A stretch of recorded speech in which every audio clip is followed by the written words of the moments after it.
চলেন এক নজর দুনিয়া থেকে কবর পর্যন্ত জাহান্নামীদের মৃত্যু একটু দেখে আসে। আল্লাহর হাবিব সাল্লাল্লাহু আলাইহি ওয়াসাল্লাম বলেছেন, মিশকাতুল মাসাবিহ কিতাবের নাম, হাদিস নম্বর 1630 নম্বর হাদিস। লম্বা হাদিস, এক হাদিসের ভিতরেই সব। আল্লাহর হাবিব সাল্লাল্লাহু আলাইহি ওয়াসাল্লাম বলেন, ওয়া ইন্নাল আবদাল কাফির, কাফের ব্যক্তি যখন দুনিয়া থেকে ইন্তেকাল করে বা নাফরমান ব্যক্তি যখন দুনিয়া থেকে ইন্তেকাল করে, ইদা কানা ফি ইনকিতাই মিনাদ দুনিয়া ওয়া ইকবালি মিনাল আখিরাহ, দুনিয়া থেকে যখন ওই কাফের ব্যক্তি গমন করে আখিরাতের পথে রওনা করে, তখন তার অবস্থা কেমন হয়? নাযারা ইলাইহি মিনাস সামাই মালাইকা, আসমান থেকে আযাবের ফেরেশতারা তার উপরে নাযিল হয়।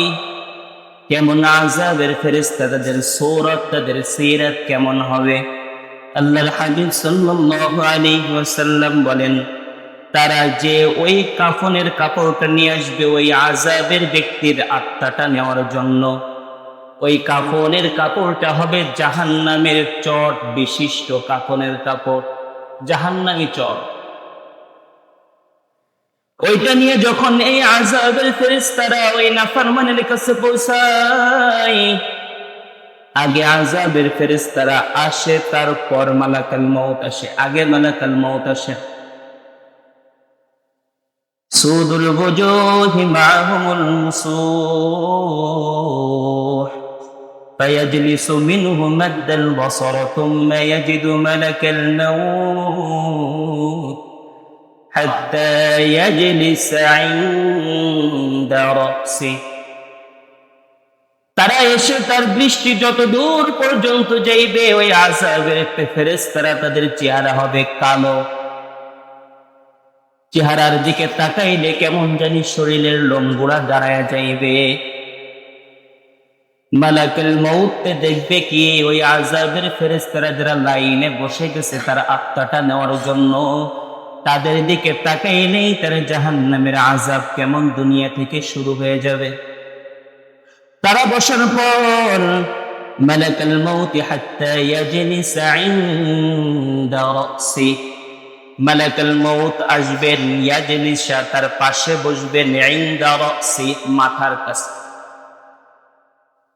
মাথার কাছে বসার পর মালাকুল মউত ওই জাহান্নামী ব্যক্তিকে ডাক দিয়ে বলবে, আইয়াতুহান নাফসুল খাবিথা, এই আল্লাহর নাফরমান আত্মা বাহির হয়ে আয়। কোন দিকে আসবে? উখরিজি ইলাইহি সাখাত মিনাল্লাহ, আমার মালিক তোর উপরে রাগ হয়ে গিয়েছেন, আমার মালিকের গজবের দিকে বাহির হয়ে আয়। আল্লাহর হাবিব সাল্লাল্লাহু আলাইহি ওয়াসাল্লাম হাদিসটা বর্ণনা করতেছেন। সাহাবায়ে কেরামরা বলেন, আল্লাহর হাবিবের চক্ষু দিয়ে টপ টপ টপ টপ করে পানি প্রবাহিত হচ্ছে। এইভাবে যখন তাকে ডাকতে থাকার সঙ্গে সঙ্গে যখন সে বুঝতে পারে আল্লাহর গজবের দিকে আমাকে ডাকতেছে, 365 জোড়ার ভিতর দিয়ে ওই জানটা দৌড়াইতে থাকে, বাহির হইতে চাই না। আজরাইল আলাইহিস সালাতু ওয়াস সালাম এমন ভাবে তার জানটা বাহির করবে, কল বলতেছে, ফাতুফাররিকু ফি জাসাদি ফায়ানজিউহা কামা ইউনতাজু আসুফ, তার জানটা এমন ভাবে বাহির করবে যেমন নাকি গরম আগুন শলাটা, একটা মনে করেন রড, এটা যদি গরম করা হয় বা একটা শলাটা গরম করার পরে আগুন তার ভিতরে চিকচিক করতেছে, ওই আগুনটা যদি ভিজা চামড়ার উপরে বাড়ি মারা হয়, যেমন নাকি ভিজা চামড়া থেকে পশমগুলা ওই শলাকার সঙ্গে এরকম চলে আসে। আজরাইল আলাইহিস সালাতু ওয়াস সালাম ডাক দেওয়ার পরে জানটা যখন বাহির হবে না, এমন ভাবে থাবা মারবে প্রত্যেকটা শিরা বেশিরা এইভাবে চড় করে ছিঁড়তে যেমন নাকি আমরা গাছ থেকে লতা পাতা যেগুলা পেঁচায় থাকে, জার্মানির লতা বলেন, যে কোনো লতা, ওইটা টান দেওয়ার পরে গাছ থেকে যেমন চড়াট করে ছিঁড়ে আসে, জাহান্নামী ব্যক্তির শরীরের প্রত্যেকটা শিরা বেশিরা থেকে তার জানটা ছিঁড়ে আজরাইলের হাতে চলে আসবে। হাকিমুল উম্মাত আশরাফ আলী থানভী রাহমাতুল্লাহি আলাইহি বলেন, দুনিয়া করতেছো, কয়দিনের দুনিয়ায় তুমি বাস করতেছো? তোমার বয়স যদি হয় 30, আর মনে করো তুমি বাঁচবা 30 থেকে 40।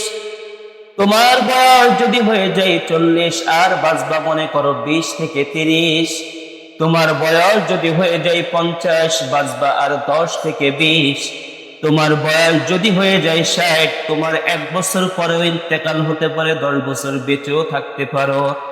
কারণ শেষ জামানায় উম্মতের বয়সের সীমারেখা 60 থেকে 70। এখন আমার হিসাব মেলানোর দরকার, জমিনে যে কয়দিন আমি আছি বা সামনে যে কয়দিন বাঁচবো, কি আয় করলাম আর কাদের জন্য আয় করব?